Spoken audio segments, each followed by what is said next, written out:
আসসালামু আলাইকুম বন্ধুরা, আমি জামিরুন কিচেন ভ্লগ আপনাদের সবাইকে স্বাগতম।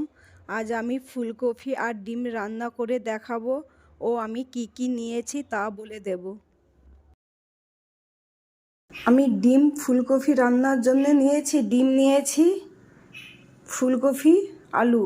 ডিম সিদ্ধ করে নিয়েছি, ফুলকপিও সেদ্ধ করে নিয়েছি, আলুও সেদ্ধ করে নিয়েছি, দুটো কাঁচা লঙ্কা, টমেটো, পেঁয়াজ। গ্যাসটা জ্বালিয়ে দিয়েছি, তেলটা গরম হয়ে গেছে। এবার আমি ডিম দিয়ে দেবো ভাজার জন্য। ওপর থেকে একটু হলুদ গুঁড়ো দেব, অল্প করে লবণ দেব,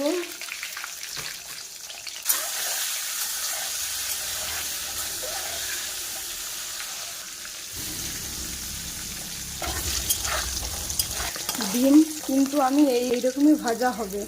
ডিম ভাজা হয়ে গেছে, এবার আমি তুলে নেব। এবার আমি আলু ভেজে নেব।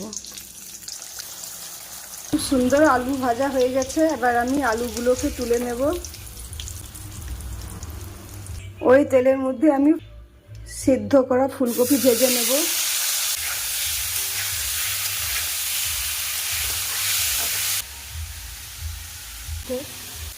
ফুলকপি ভাজা হয়ে গেছে, এবার আমি তুলে নেব। তুলে নিয়ে দেখাচ্ছি কতটা সুন্দর ভাজা হয়ে গেছে। তেল ফোড়ন দেওয়ার জন্যে আমি এলাচ নিয়েছি, লং নিয়েছি আর দারুচিনি নিয়েছি। এবার পেঁয়াজ, টমেটো, কাঁচা লঙ্কা কুচি দিয়ে, পেঁয়াজ, কাঁচা লঙ্কা, টমেটোর কাঁচা গন্ধ মরে গেছে। এবার আমি আদা রসুন বাটা দেব। এটাকে দিয়ে আমি একটু কষে নেব।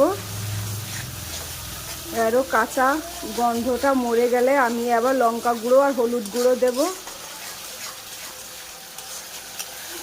আদা রসুনের কাঁচা গন্ধটা মরে গেছে, এবার আমি লঙ্কা গুঁড়া দেব, হলুদ গুঁড়ো। ভাজার সময় হলুদ গুঁড়ো দিয়েছিলাম, তাই অল্প করে দেব। দিয়ে এটাকেও একটু কষে নিতে হবে। অল্প করে জল দিয়ে দেব, মশলা না যেন জ্বলে যায়, তাই জন্য অল্প করে জল দেব। লবণ দেব। সুন্দর মশলা কষা হয়ে গেছে। এবার আমি ভেজেছিলাম আলু দেব।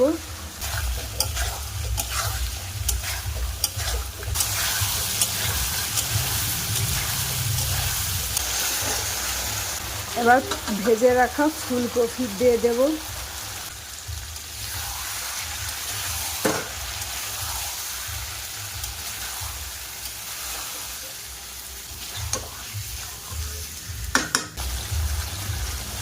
বাড়িতে তৈরি করা গরম মশলা গুঁড়ো দেব।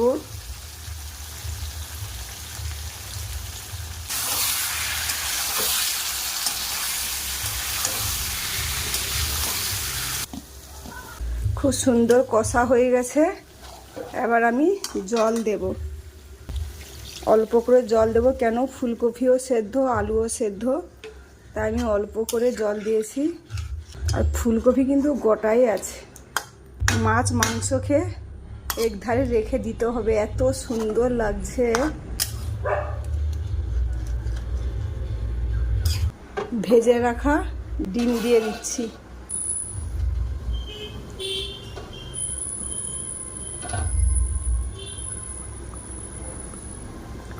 পাঁচটা ডিম নিয়েছি, যাদের বেশি লোক তারা পরিমাণ মতন ডিম নেবেন। এবার ঢাকনাটা দিয়ে দেব। খুব সুন্দর ডিম ফুলকপি আলু রান্না হয়ে গেছে। এবার আমি ওপর থেকে ধনিয়া গুঁড়ো দেব।